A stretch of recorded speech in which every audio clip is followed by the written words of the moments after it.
Look at that. That's what I wake up to every morning. Isn't that great? By a show of hands, ladies and gentlemen, who woke up this morning and went, yeah, let's go, let's work. It's great. 1, 2, 3, well done. 4. Oh, my goodness. By contrast, ladies and gentlemen, who jumped out of bed looking a wee bit more like, who was that? Come on, let's be honest. The truth of the matter is, ladies and gentlemen, I suppose a lot of people are a little bit like my friend Garfield here. On the next slide, what really happened to me this morning, ladies and gentlemen, I actually stepped out of the shower and said to my beautiful partner, Elsha, who's with us here today, Elsha, I said, what is it about me that really attracts you to me, Elsha? Is it my ruggedly handsome good looks? Is it my fine athletic body? She said, no, Daz, it's your sense of humour. Righto. It really makes you feel good, doesn't it? Here's a statistic for you. I know the last thing you want at a breakfast, ladies and gentlemen, is to go away with lots and lots of statistics, but here is a statistic that I think you should go away with. It is a fact that, keep it going, it is a fact that 1 out of 7 dwarves isn't happy. Look, I know that's a very silly thing, and it's also very silly because, as we all know, about 86.9857% of all statistics are made up on the spot. But this is a true thing, because the reality is when we're going to work this morning, we're taking a lot of other things with us, and we might not be happy. And it's really important, I think, that we're in a state of we'll come to it in a moment, but in a state of joy or happiness. So I'm just going to ask you the question, what are you taking with you to work this morning? Are you going to take any anger? Are you going to take any fear, maybe? Are you going to take any grief or sadness? And the reality is, ladies and gentlemen, these are all very, very fundamental and important emotions that we do carry around with us as human beings. But the other reality is, where we operate best as human beings is when we're in a state of joy. And thank you. There's lots of things that get in the way of us reaching that sort of joyous state at which we will operate at our optimum.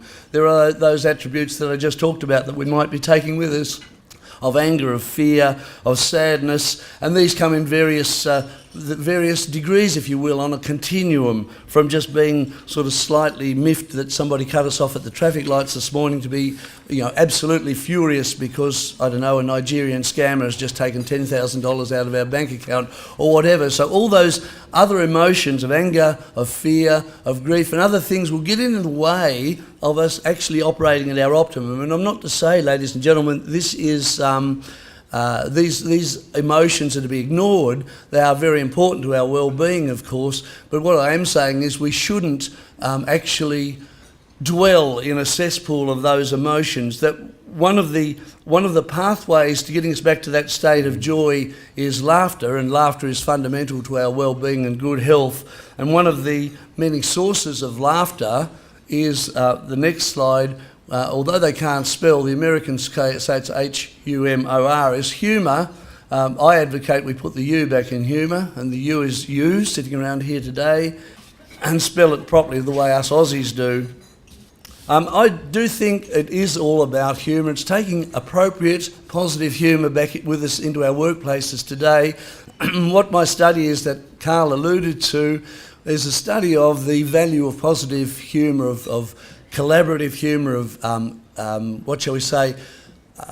affiliative humour in the workplace. It's not humour that is at all derogatory. It's not humour that's putting people down. It's not bullies using the excuse of, I was only joking. It's good, positive, affirming humour, and it has got a good place in our workplaces for all our well-being. The study that Carl alluded to that I'm doing through the University of Tasmania, the School of Management there, is looking at the relationship between positive, appropriate, inclusive humour, if you will, and the positive psychological attributes of hope, of efficacy or confidence, of resilience and of optimism. These are elements of a concept called psychological capital, and what my study is starting to show, and I was just talking to the lovely Fiona, who you'll be hearing from in just a moment, my study is starting to show that there is a good positive relationship between appropriate humour, positive humour, and these psychological attributes which we all hope we carry it with us as individuals into the workplace. And of course, if you've got a group of people who are high in these psychological capital attributes, such as hope, such as confidence, resilience, optimism, and it's all been aided by things like humour, like things like maybe wisdom and spirituality, those sorts of things, but my focus has been on humour, then we've got a good work team that's high in psychological capital. They're having fun, and most importantly from the Australian workforce point of view is they're being very, very productive.